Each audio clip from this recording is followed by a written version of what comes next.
Okay, let's start. So good afternoon, everyone. Welcome to this edition of the NITheCS Colloquium. My name is Francesco Petruccione, and I'm the interim director of NITheCS.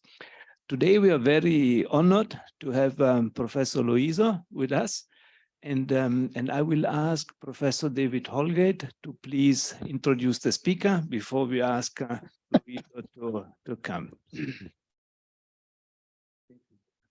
Thank you, Francesco. Loyiso is chuckling because he's worried that I'm going to be rude about him. I think many of us know Loyiso, if not personally, then certainly by reputation, but it's wonderful to have you speak to us today. Loyiso has been many things, but I always say the pinnacle of his career was he was the head of mathematics at the University of the Western Cape. Then he went downhill from there. He was dean. He moved to WITS, where he was in management. First as the DVC for research and then as the Vice-Chancellor. So he has a wonderful CV. Until last year, he was one of the deputy presidents of the IMU. So his reach in mathematics has been great. But I think what we really appreciate about Loyiso is that he reaches into our lives in lots of ways. He takes an interest in us personally. I'm sure some of the younger people have had the privilege of Loyiso's mentorship. And that's really, I think, the impact that you've had. So you've used your status, if you want to call it that, to be able to work for the mathematical community. And that's something that we are immensely grateful for. So thank you, Loyiso. I see you're talking about what things are going to look like when you're, what, 97, I think. So we hope you're still around then and you still have much energy. But I'm sure you'll have handed over the baton to some people who are walking through that landscape. So thank you for sharing with us today. And yeah, we look forward to what you have to say. Thank you very much. Professor Loyiso, please. Thank you very much, David, for your introduction. And of course, I don't know how mathematical sciences will look like in 2050.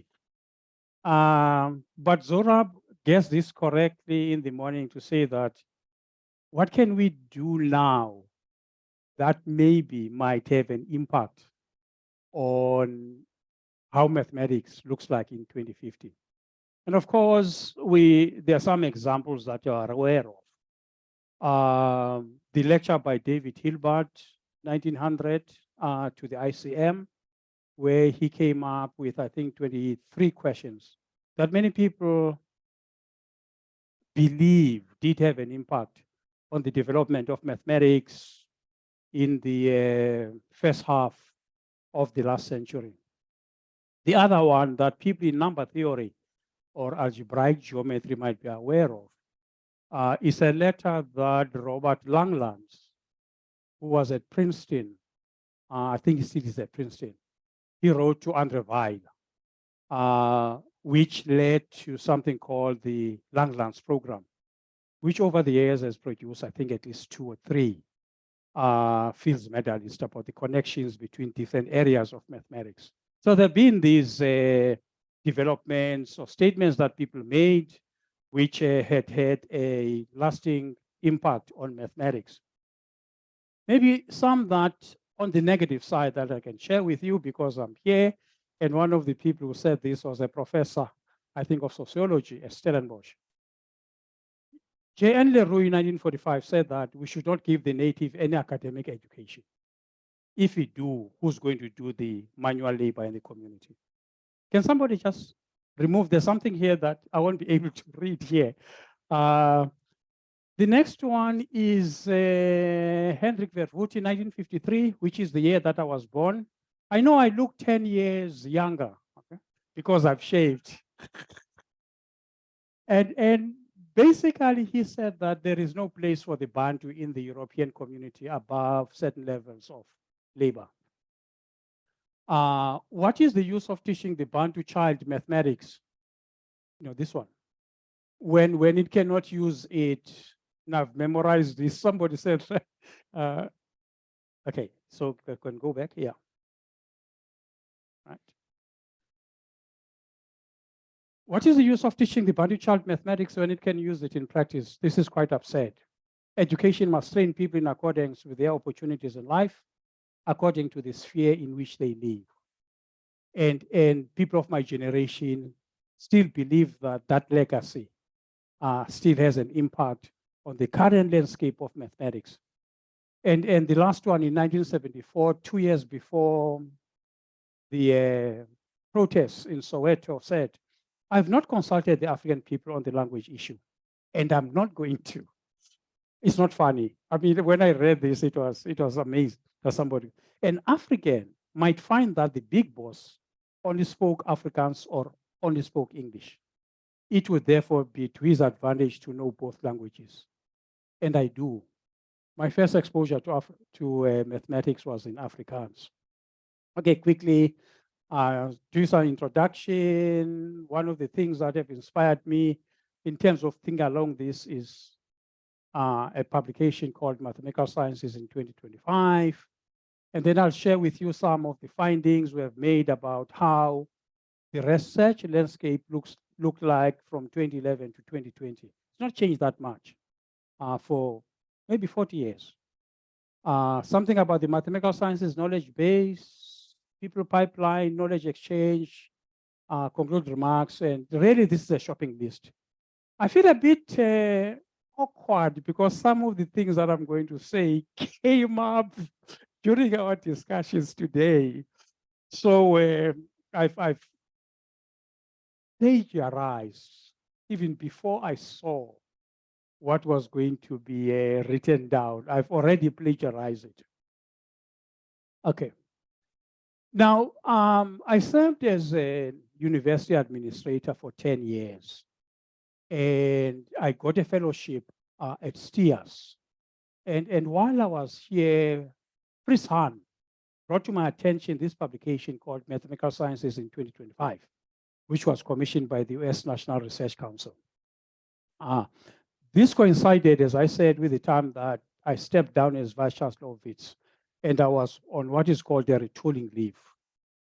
And what I asked people like David and Darren Babulal and so on was, what has been happening in mathematics in South Africa for the last 10 years or so?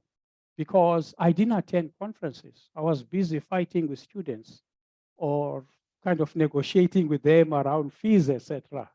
So I was really curious as to what developments had taken place, especially in South Africa. And the other issue is that I was, when I became one of the vice presidents of the International Mathematical Union, I was approached by the editor of the Notices of the American Mathematical Society to, in 10 pages, write something about the past, the present, and the future of South African mathematics. And unfortunately, I found somebody had already written something about that. And that short publication appears in the Notices February last year. And we chose February because it's usually, no, it's always the Black History Month. Now, one of the referees remarked that the section that we had on the future of mathematics belonged to a national strategy for the mathematical sciences in South Africa. And this is one of the instances that this idea of a national strategy came to mind. And as far as I'm concerned, we have never had a national strategy. We don't have one in the formal sense of a strategy. Question would be, who's responsible for coming up with a national strategy for the mathematical sciences or for any discipline for that matter, whether it's physics, whether it's biology, whether it's the humanities, etc.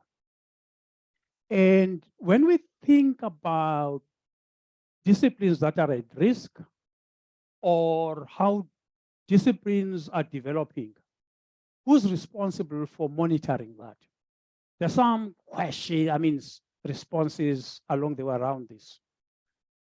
If we benchmark, or if we were to benchmark South African mathematics or any other disciplines, what kind of tools will we use to do that?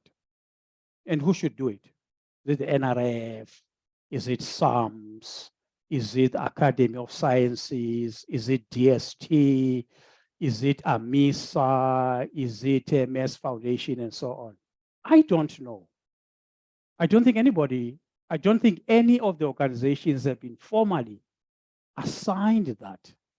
Some of them do it. But it's something that I think, in my view, is still a small gap in the in what we do in that. Now, a few things that I want to highlight in this report of mathematical sciences in 2025, which will not come as a surprise. People have come across this a few times. One is much of 21st century science and engineering is going to be built on a mathematical sciences foundation. Second one, mathematical sciences provide the fundamental language for computational simulation and data analysis. Third one is mathematical sciences are increasingly fundamental to the social sciences and have become an integral part to many emerging industries. And here, just maybe some people have come across this book by Cathy O'Neill, who worked on Wall Street, called Weapons of Mass Destruction: How Big Data Increases Inequality and Threatens Democracy. It says, I support the health of the mathematical sciences ecosystem and a robust educational pipeline. Okay, today we're talking about a pipeline from the cradle to the grave. Okay, I said that myself. Increased public awareness of the expanding role of the mathematical sciences, again, is something that came up in our discussions today. Then there's a section which talks about the attributes. What are the attributes, or what should be the attributes of mathematicians in 2025? They should be knowledgeable across a broad range of disciplines beyond their own areas of expertise. They should communicate well with researchers in other disciplines. They should understand the role of the mathematical sciences in the wider world of science, There's even defense there, because we know about the US and defense, and have some expertise, some experience with computation, which I don't. And I mean, one of the questions that sometimes I ask myself, is there a training on computation in the mathematical sciences, even at the undergraduate level? Or do students pick this up as they go along? I don't know, I've not taught for many years. From time to time I do this. And then it talks about what will be the drivers of this development. Is mathematics, refers to computing, refers to big data, refers to increasing complexity, refers to uncertainty and risk. Some people now are talking about uncertainty quantification and the connectedness of various areas of mathematics. All these come from this report in 2025. And then they look forward into the future. That was 2013. So they look forward into what might be important developments by 2025 or areas of focus. Simulation, information science, high dimensionality and large data sets, mathematics of physical systems, mathematical modeling, computational and statistical reasoning, and imaging. And the question then I ask myself, because I look at what funders put money into, is the extent to which this agenda is being funded by the funders in the US, like the National Science Foundation. You find evidence of that in certain areas. I mean, they put investment in establishing 10 institutes on the theoretical foundations of data science. Just one example. Okay, now, how does the landscape look like? So we chose 2011 to 2020. And really it was a desktop approach, methodology. We simply looked at MathSciNet and extracted all articles that with at least, which appear in MathSciNet with at least one South African author. And then we categorize this according to the clusters that we chose, the clusters in the ICM for 2010, 2014, and 2018. But in some cases, we group things together because of the smallest in size of people working in those areas in South Africa. For instance, ICM would have a different session for differential equations in dynamical systems and another one for partial differential equations.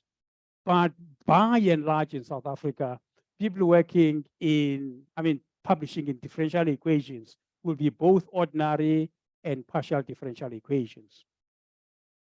And then, okay, quickly, logic and foundation, algebra, geometry, number theory, topology, and category theory usually appears, I think, linked with algebra. But in South Africa, the people working in topology, also category theory, but there are also people category theory and algebra. Shouldn't spend a lot of time on this. Analysis, functional analysis, etc., etc., etc. And then we also looked at the rated scientists in the in the mathematical sciences. Now that information is in the public domain on the NRF website, and looked at the specialization that people describe for themselves and then assign them to appropriate category. It's not kind of there's a one-to-one correspondence. There would be people that you could put in different categories. And then, of course, we also looked at the number of articles in each of these categories, which maybe would say reflects the volume of activity, not quality. And one could say that if one is looking at the strength of mathematical sciences research in South Africa, then you can try and use rated scientists as a proxy for that, because there's an element of peer review on that by people working in similar areas. I'll quickly go through this. And again, this came up about where are the gaps in South African research. Foundation and logic, most of the 60% are in three areas, which is algebraic, general and algebraic logic, and distributed lattices. People like, not people like Themba Dube, for instance, in the form of locals and frames. And then in algebra, which is a big area, you find that there's a concentration in near rings. And the other one is on group theory and representations.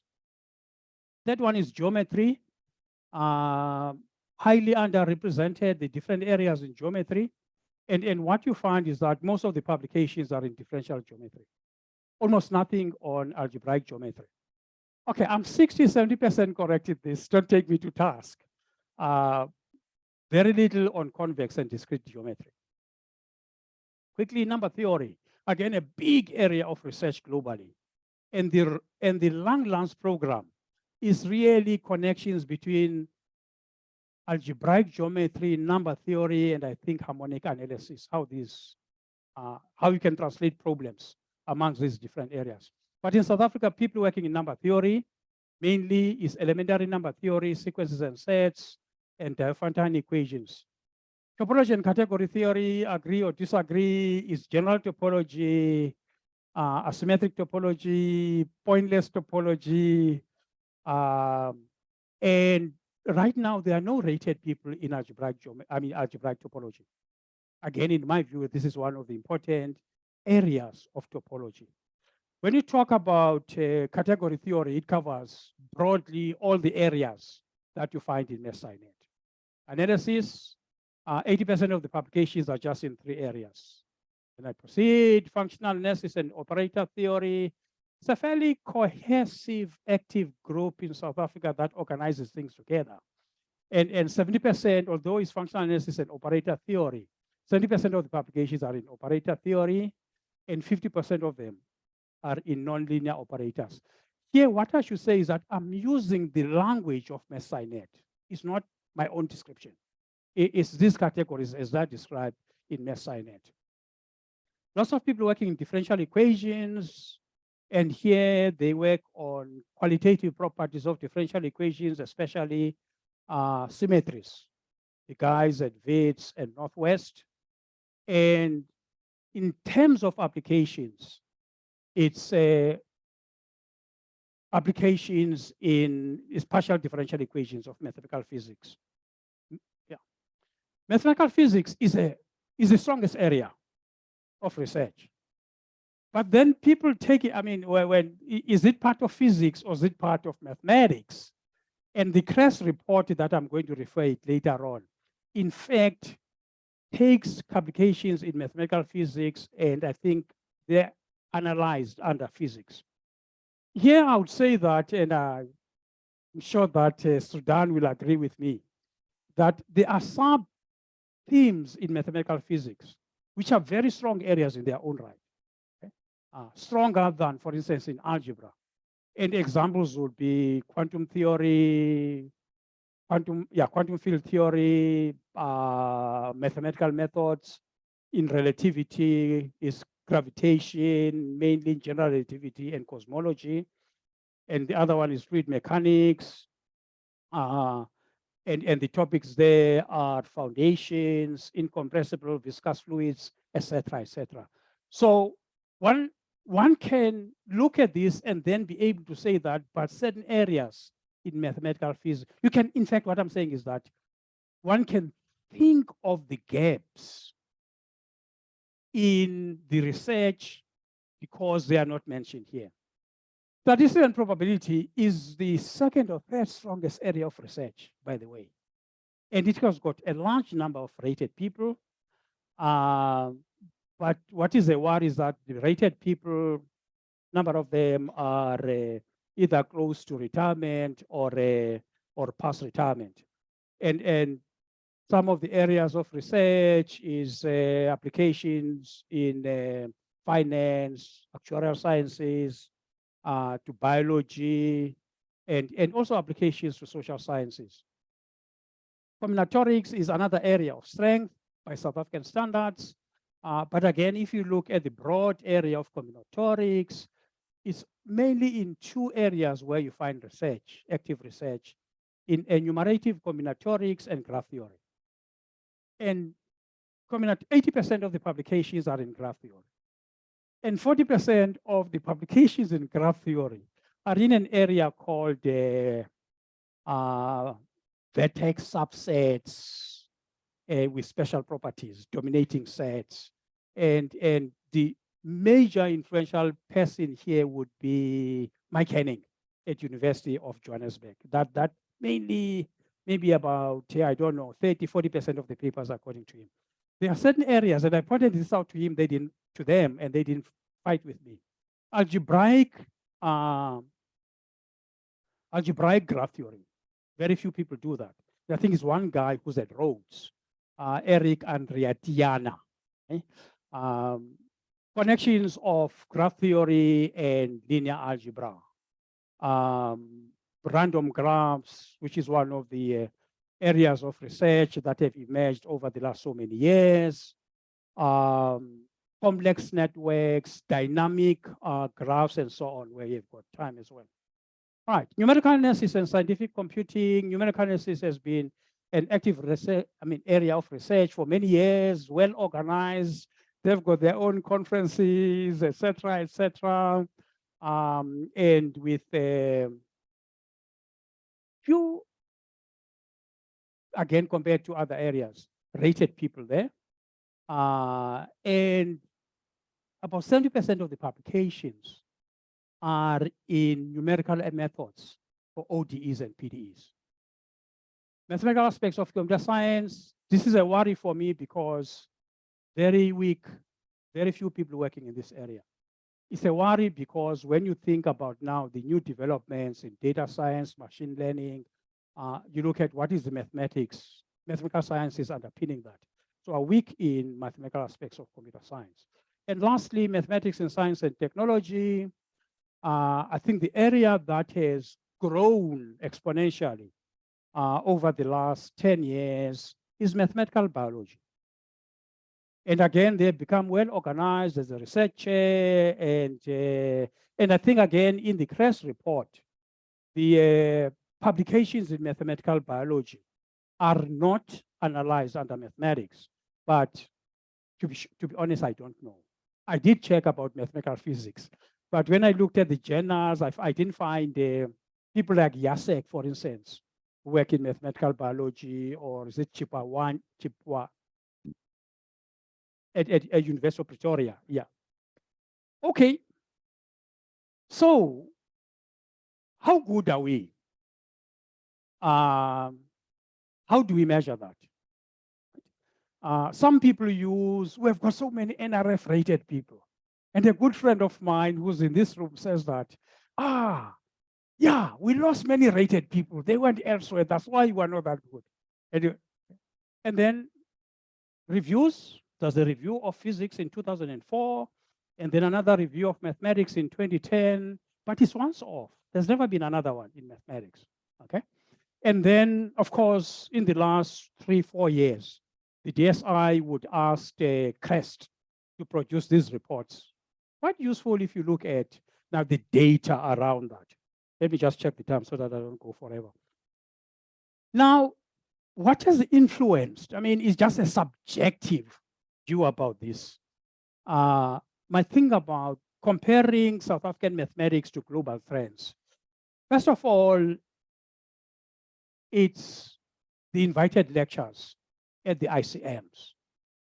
Because what they would do is to constitute, not they, I mean, I was on the executive from 2018 to 2022, constitute a group of people who will sit and say, what have been the developments in mathematics over so many years? Okay, people coming from all over the world who are highly respected for their broad knowledge of the mathematical sciences. Okay? So that's why the second one is you have got these research institutes, MSRI, I think now it has changed its name, Mathematical Sciences Research Institute at Berkeley. Can talk maybe about the Isaac Newton Institute for Mathematical Sciences at Cambridge. From time to time, I look at the semester programs that they run. Again, academics put forward proposals, and these proposals are peer-reviewed. And therefore, in a way, therefore, that people express a view of whether this is some thing or not. And then the funding. What do the major funders invest in? And I must confess again, I've been looking at, let's say, the National Science Foundation, looking at the EMS, looking at the UK Research and Innovation, and look at what are they funding in the mathematical sciences. Other one is, how attractive is mathematical sciences in South Africa in terms of attracting students or attracting staff from other regions? We have got a high proportion of students from the rest of the continent, but what about from outside the African continent?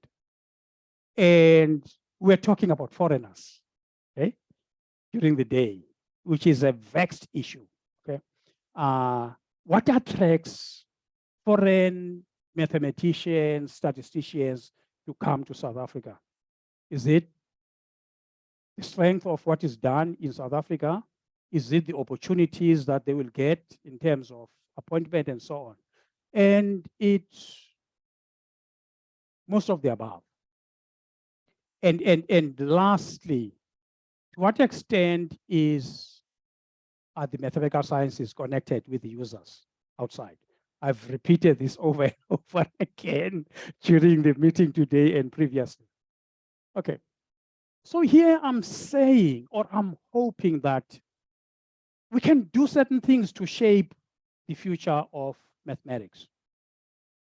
And there are opportunities to do this by focusing on early career mathematical scientists, by looking at the vacancies that will arise, and I'll give you some figures about that, by having a look at how we produce, especially postgraduate students.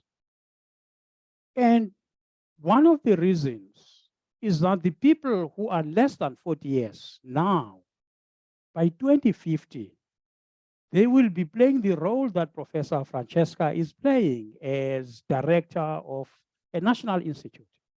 They will be A-rated people. They will be the ones that I want to go and work in South Africa because Professor Rathiland is in South Africa. Okay, so that is my thinking, and it's the obvious thing. Okay, and unless we take some deliberative steps, which I hope that our discussions today are pointing in that direction, by 2050, the situation will look more or less the same as it is today, which I've given an overview of. So if we do nothing, then we'll still be having few people working in logic and foundations, a number of people doing pointless stuff. I should give another example, not point-free topology all the time, okay? So, okay, that's the point I'm making. Right. Now, when I was on the NRF board, we'll brief the minister about, okay, this is what we have done. In fact, we had to brief the minister quarterly. What achievements are you making in terms of the strategy and implementing that? So the executive prepared this slide. What is striking to me about this slide is the little investment that the NRF is making in emerging researchers compared to the other streams. Okay? So basically, I said to the CEO, but we're neglecting investing into the future.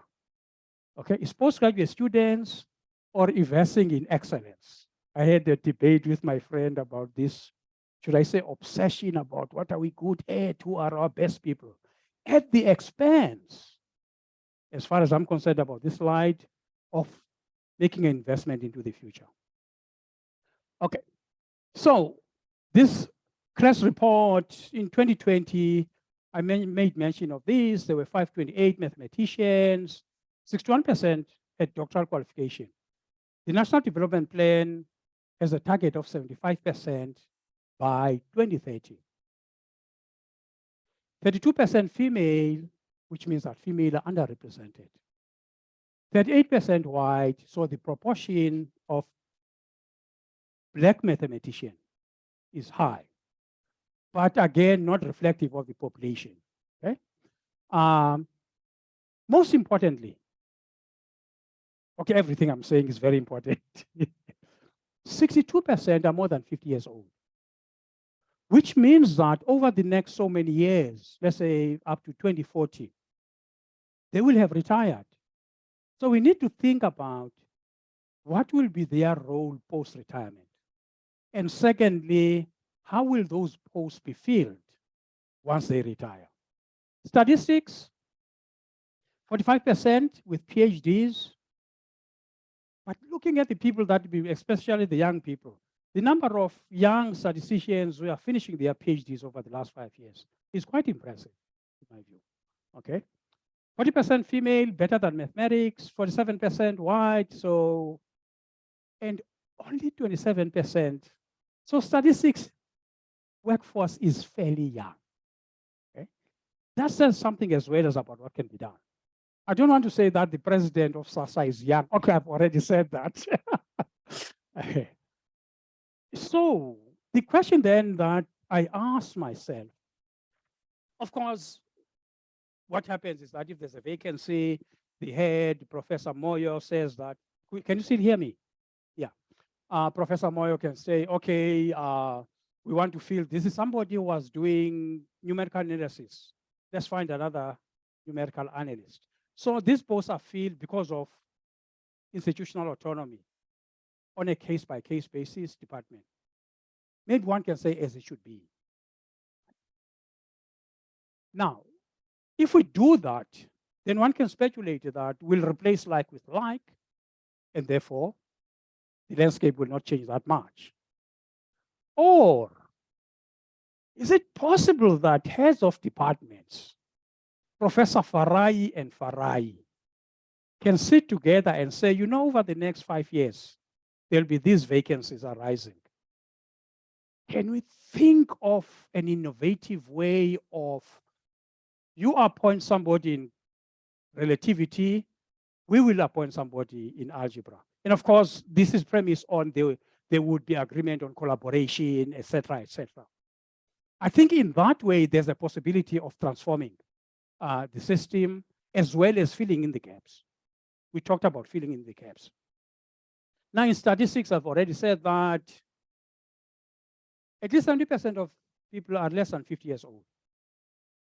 So there's a different strategy that is required there in terms of empowering them to be world-class, those that have got potential to be world-class, to consolidate areas of research in certain areas. There are people working in financial statistics in the group that I've been working, people working in biostatistics, et cetera, and consolidating those areas of research. Now, we have been funding, or David has been doing this, we have been funding young people who either don't have PhDs or are within 5 years.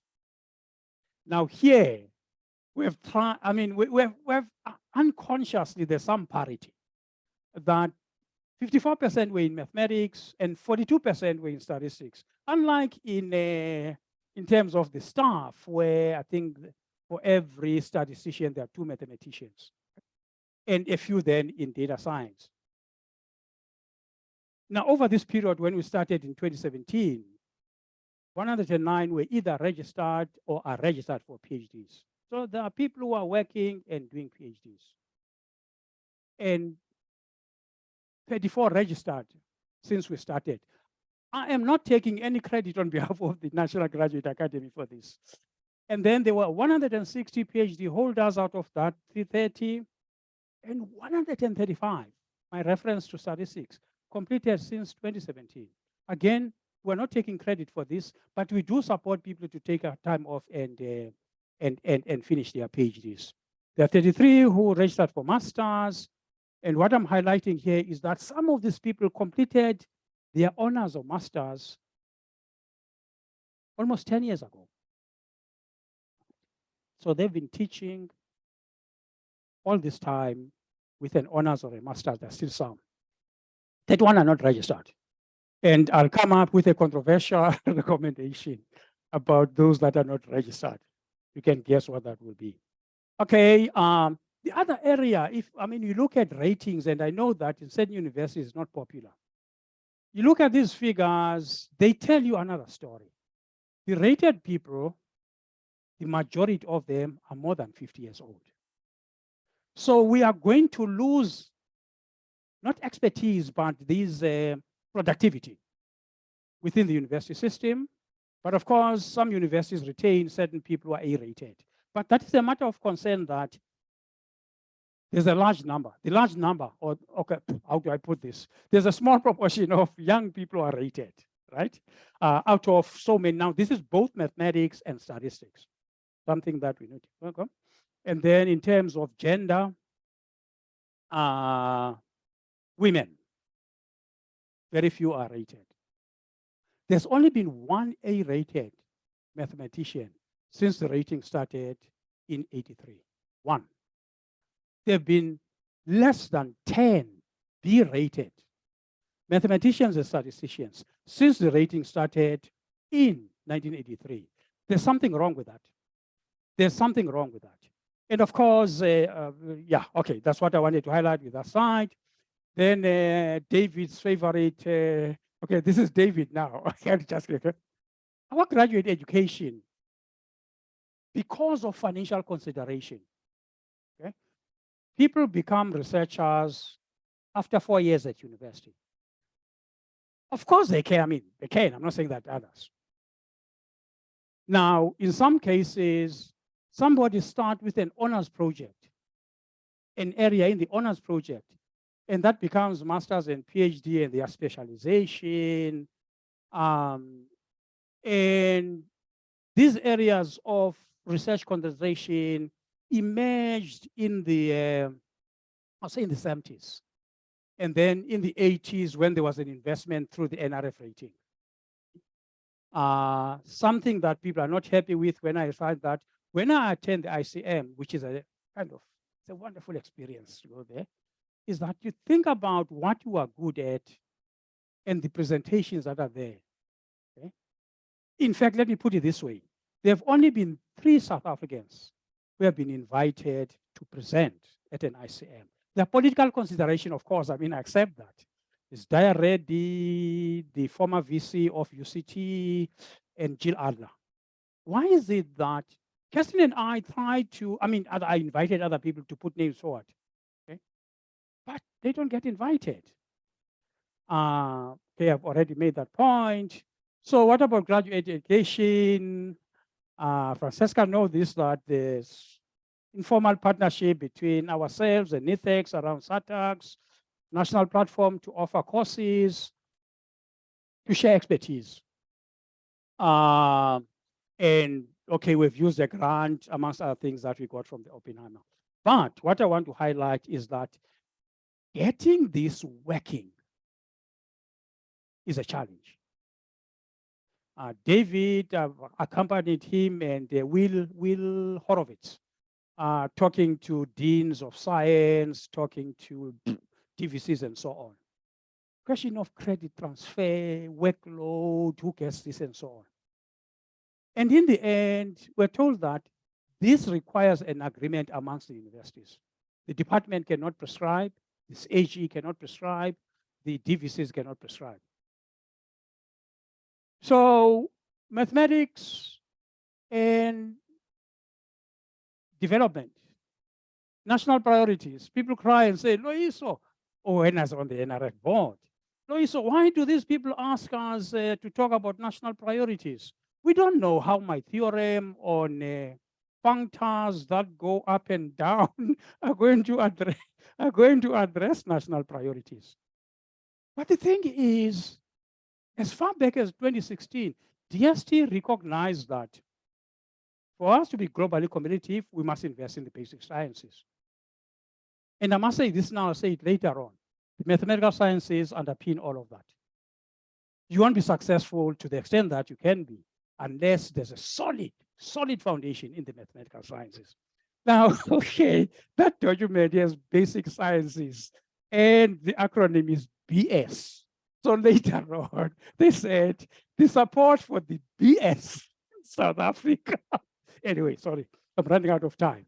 I wanted to read this because we were designing, we're writing a research, not a research, a funding proposal for the NGA to take out to the private sector. Basically saying that what you want to do requires the mathematical sciences and making a reference to global companies like Google, like Facebook and Amazon, that most of what they do is founded on the mathematical sciences. In fact, as you know, Google, is it what PageRank something? It was a master's project of Green and somebody else. I wanted to read this, but I don't have time. So this is my shopping list, basically. Okay. The first one is we can shape, even in a small way, how mathematical sciences research and so on looks like by 2050 by reimagining graduate education, masters and PhDs. Secondly, we can do better if we create an environment or have mechanisms that encourage collaboration and not competition. And that is within our capability to do that. Thirdly, there are different models of PhD training or postgraduate training. Maybe in South Africa, predominantly, I say this under correction, is mentor-mentee, supervisor and a student. But if you look at global developments, I mentioned this earlier on, is that they also invest in research training groups. In the UK, they've got something called Centers for Doctoral Training. In the US, they are graduate school, etc. So now we can do this. These research training networks can be a tool to develop new areas of research. And having been invited by NITheCS, can NITheCS make an investment in supporting the mathematical sciences that underpin that research? And I see the interim director nodding, and the person who's taking notes will note that, and will come back tomorrow to collect the check. Okay, yeah. Okay, I've already talked about the pool of the full-time academics who don't have PhDs. Okay? We can register them possibly in these areas that you want to see it. Now, when we went around talking about National Graduate Academy and other things, we go to Thohoyandou and other places, and people says that, no, Professor Loyiso, some people are not interested in. They're happy with being in their honors. And there is a need for people with honors to teach at TVET colleges and high schools. We just need a way, maybe at government level, to incentivize them to do that. And it will be a win-win situation for the TVET system as well as for the universities. And lastly, okay, well, this was a while ago, is that let's have a national conversation about these things. Somebody asked me, I don't know, today, where's the NRF, where's the DST, where's DHET? This conversation that has been convened by Inga and Zurab. At some stage, we need to bring them into this conversation, okay? To look at what can be done to make some difference in how mathematics will look like. And lastly, critique, please don't fight with me. But if you have any critique and comments, etc., about this, I initially made this presentation when I was invited by DVCs for Teaching and Learning about a year ago, and said that let me talk about that. Thank you very much. Yeah, thank you very much for a very interesting talk and for putting your hands in our pockets. I know that you already have. I know that we have already received a check. And a question for Loyiso, please, or comments, criticism. I'm hard of hearing, so if you can, yeah. Can you hear me? Yeah. So in terms of, if I was like trying to understand what is the desirable outcome in terms of our relationship, South African relationship with International Mathematical Union and the congresses. And tell me if I get it right. What you would like to see is African, specifically South African presence at the international congresses of mathematics. In the end, that's what you want to see, right? That we are part of this Congress, which kind of, the name suggests that it's like the international main meeting of mathematics once every 4 years. And you would like to see research developments in South Africa or other ways we can achieve that, where South Africans are part of those congresses. That's a question, and depending on the question, I have a comment after that. Depending on the answer, I mean. No. I mean, if I go back to my slide, you can still hear me? Yeah, is that when we have a conversation over a glass of wine about how good is South African mathematics, then I ask myself, what instruments can we use? And then I say that for me, one of them is look at the topics that are identified during these ICMs, where people are invited to come and talk about what have been the important developments in certain areas of mathematics over the last so many years. We are already involved with IMU. Okay? There is a national committee that through the NRF interacts with that. And some people have realized maybe over the last 5 years that there is a commission for developing countries, which funds activities and so on in developing countries. And in fact, Inga got a grant from that. So we're already interacting with IMU. I was talking about IMU as maybe one of the yardstick of what other people feel is important in the mathematical sciences. Yes, so that's what I'm saying. So if ICM would have representatives from South Africa giving talks, maybe invited talks and regularly and things like that, then you would feel that we've now benchmarked ourselves and we're doing good, right? In the same way that if you read the... I'm not saying that it's a bad... No. Yeah, we are singling out IMU, okay? I mean, I use that as that. In the same way that when you look, if you look at the NRF's rating for BN, what they call it, considerable international recognition, they do make that and say that somebody who has been invited to give a plenary lecture at an international conference. Yeah. So it's the same principle basically.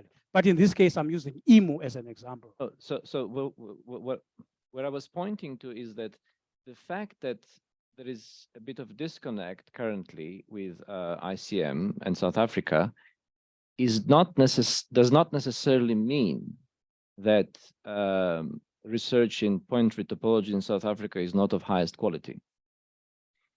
And to support what I say, I was invited as a South African representative for the General Assembly last year.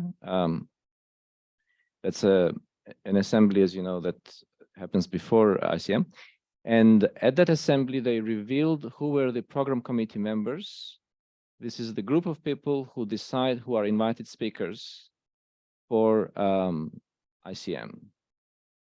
And I noted there, and then I asked, is any one of these named people, does anyone come from Africa? Are there any African mathematicians there? Now, this is an ICM, International Congress of Mathematics. Africa is a big continent. There was no single person from that list that comes from Africa. So if you don't have on the program committee African representatives, how can we expect that they will be looking at research developments in Africa, especially after the isolation? Some research areas might have advanced here. Because of the isolation, there was not so much exchange. So I want to distinguish two things. One is the quality of research, and another is the international presence. And I completely agree with you on the second one. I think it's very important that at congresses like ICM, there is a good international presence. And I think if we solve that, then we'll also indirectly solve the second problem, because then, according to to your criteria, we will also have good quality. I mean, overall good quality of research. Is it a good summary of? You misunderstand what I'm trying to say.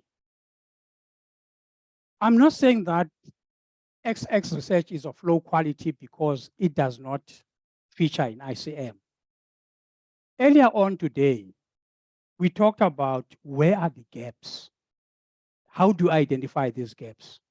And my answer, my personal answer is look at what is being presented at the ICM, and it's not only the ICM.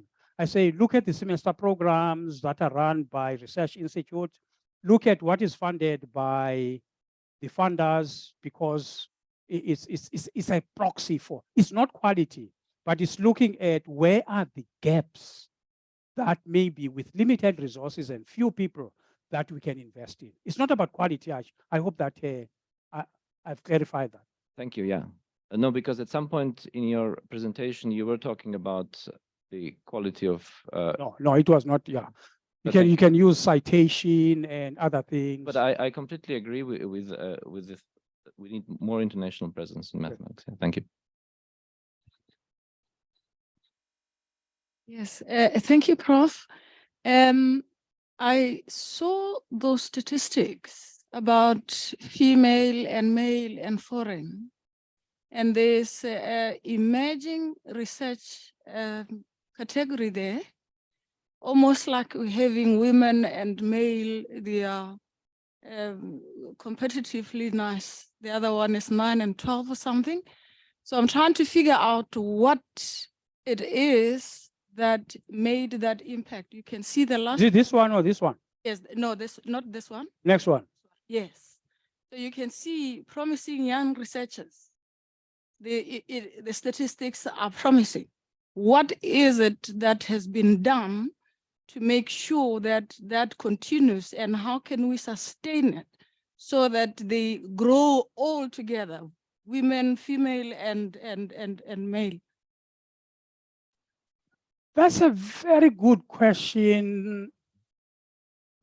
I mean, first of all, is if we talk about the NRF rating and what that means. So we're saying that it's 28 people who are promising to be established researchers who are young. That's a frightening statistics. Okay?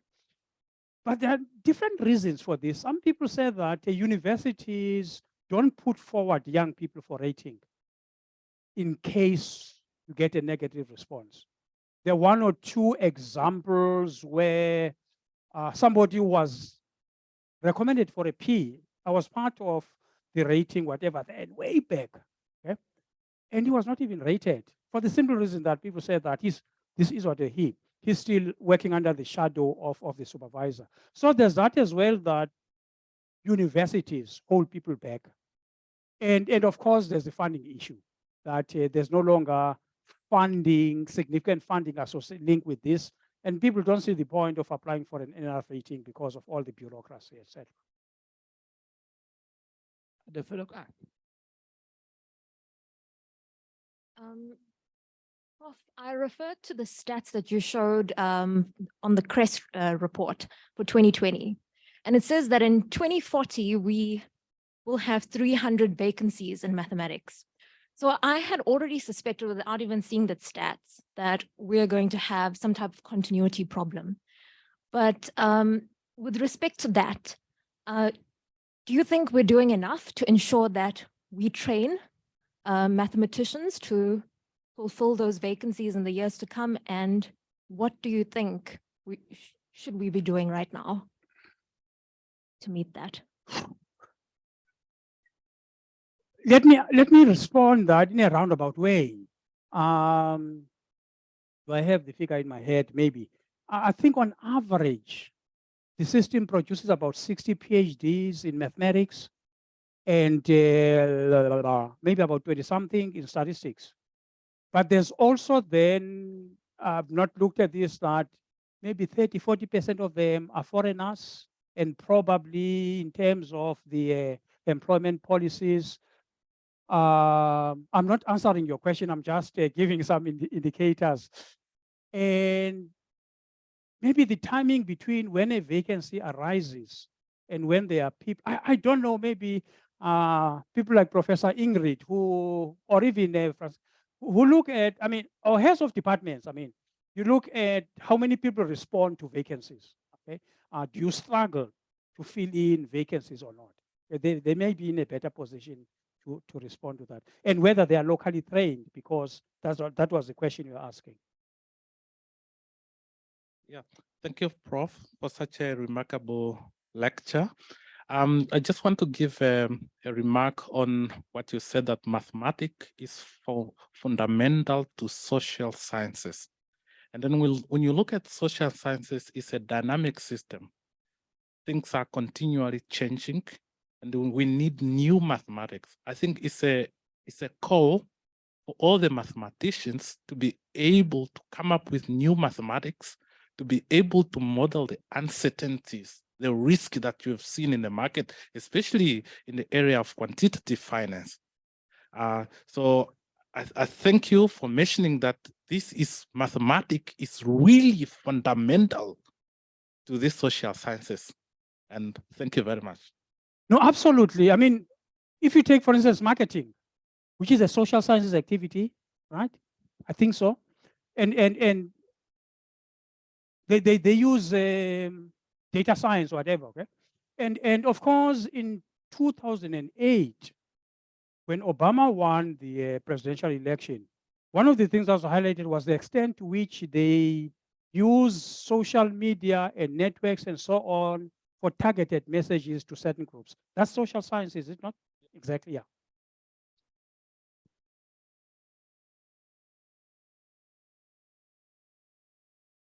Thank you.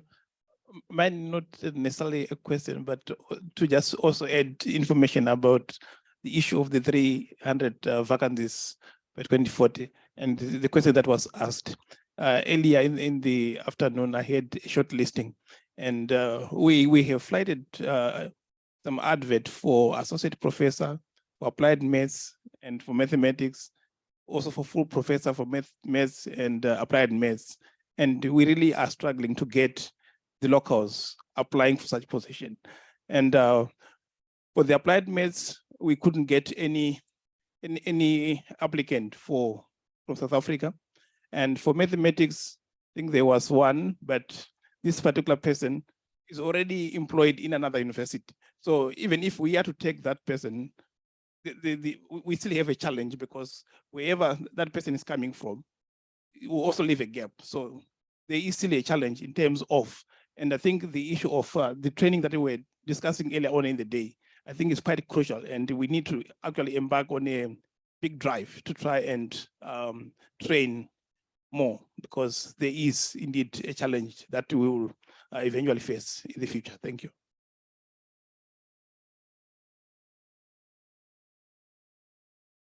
Thanks.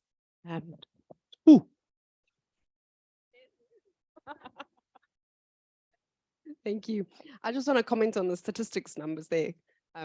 So 528 mathematicians and 255 statisticians.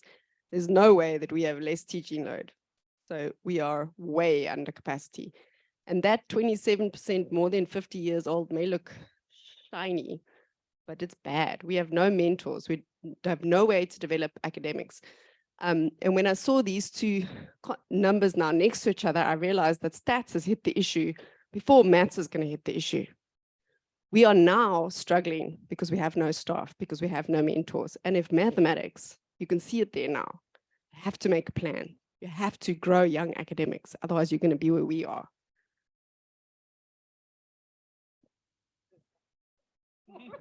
Thank you. Here. So a question, I am a third year at the moment. So from my perspective, I just wanted to ask, I don't know what the landscape of interest used to look like, but is it possible that the ST and E in STEM get so much attention that people don't consider mathematics? I know me personally, almost all my friends that are currently mathematics majors didn't come to university as them. And even at that, the number is slim. So is it possible that from a interest of before university and undergrad, there isn't much interest in trying to get people interested in it? And so people that could be mathematicians end up going more into computer science, physics, engineering, all very good fields, but if that makes sense at all. Yes, it does. Sorry. And I'm really encouraged that there are people who are running programs that are looking at the pipeline pre-university. Now, he used to be, okay, he's Nomalusi. No, I want to put here. One of the things that's been highlighted is that there's a low number of people graduating from high school, grade 12, who can follow mathematical sciences-based degrees. And then most of them would go into the professions, whether it's actuarial sciences, accounting, and so on. And then maybe those that I don't want to, so I'm waffling a little bit. The first challenge is that there are few. In fact, there's a figure of 23% of people who write grade 12 who get at least 50%. When you go higher, I think maybe there are about 2.5% who get more than 80%. So the numbers are low, and then I don't want to say the good ones, there are those who are attracted to the professions, engineering and so on. And it's something that, I mean, we're talking about it today, that we really need to pay attention on the pipeline. How do we improve that?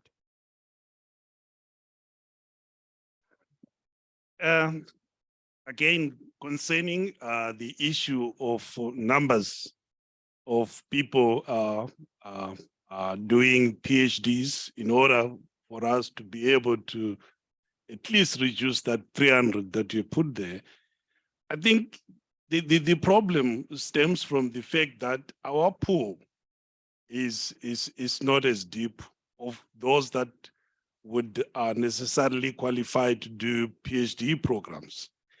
That situation is worsened by the fact that we now obviously concentrate on on these research masters. I would imagine if we had taught masters in these universities, we would have a deeper pool from which we could then put into PhD programs.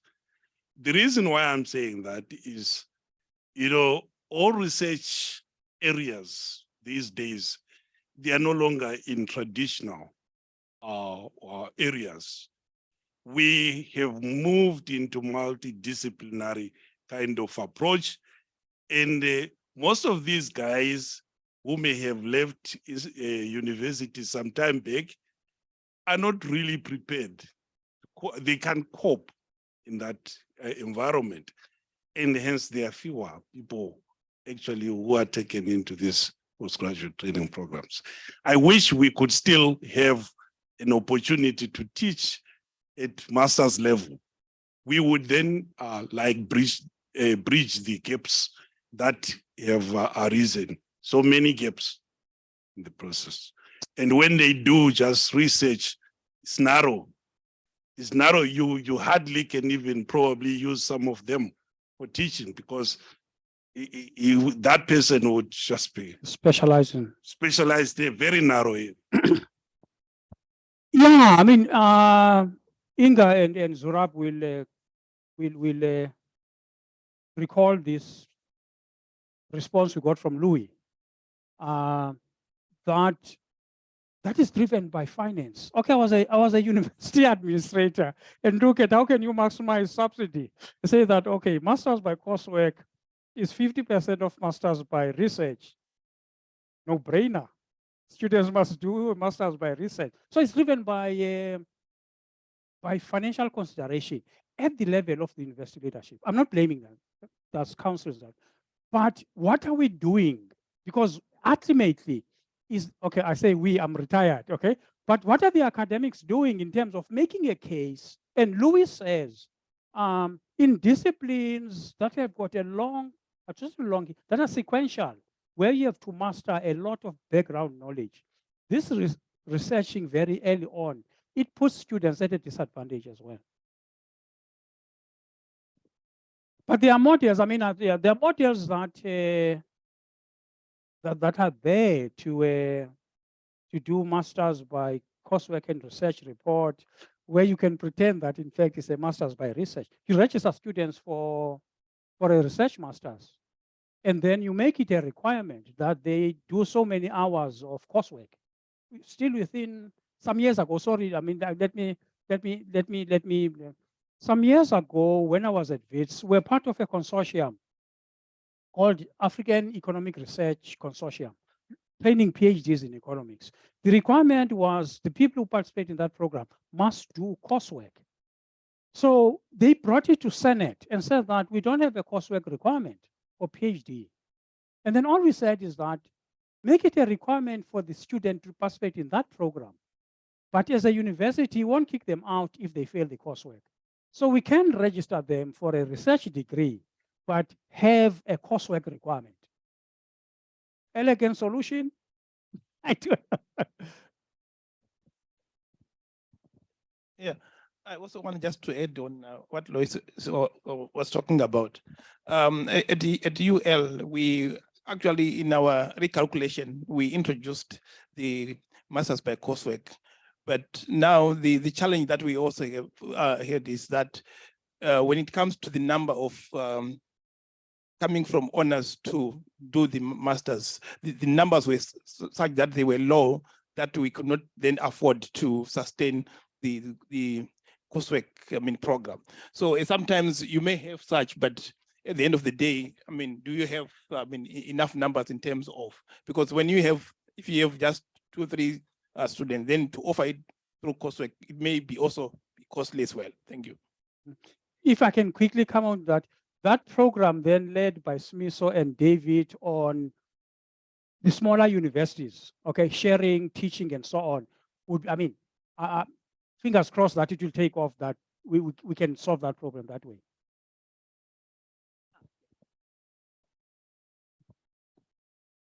Well, I think there's also a bigger problem beside mathematics. I think in general, if you look at countries with a certain GDP and the bigger economic picture of developing countries, the number of PhD output graduates in South Africa is very low.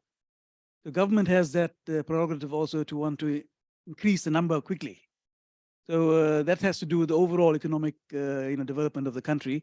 The trade-off, of course, is what you are worried about, the knowledge base of the student. But you have to make that trade-off, I think, because if you want to have an adequate number of PhDs and so on, you're going to lose something. Something has to give somewhere. As he said, and he's right, you need teaching staff to teach taught masters. So maybe that's really what government is looking at. That's why they don't recognize the taught masters in the same way for subsidies as the research masters. Okay, I think we should give a chance to the people online to ask questions because we neglected them a little bit. And I think there was an interesting question by Norbert who asked, how do you see the impact of South African mathematical community on other African countries in the next future? There is the past president of SAMSA, and here is the current president of SAMSA. We will. Earlier today, I kind of waved a page from a Cresta report about international collaboration. And if you look at that,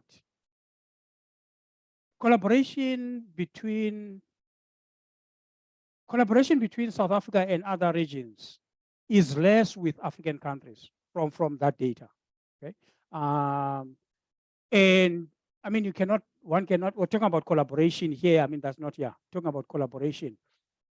Now, but also, as I said initially, I mean, during my talk, is that the number of students from African countries who come and do postgraduate studies in South Africa, that's one way.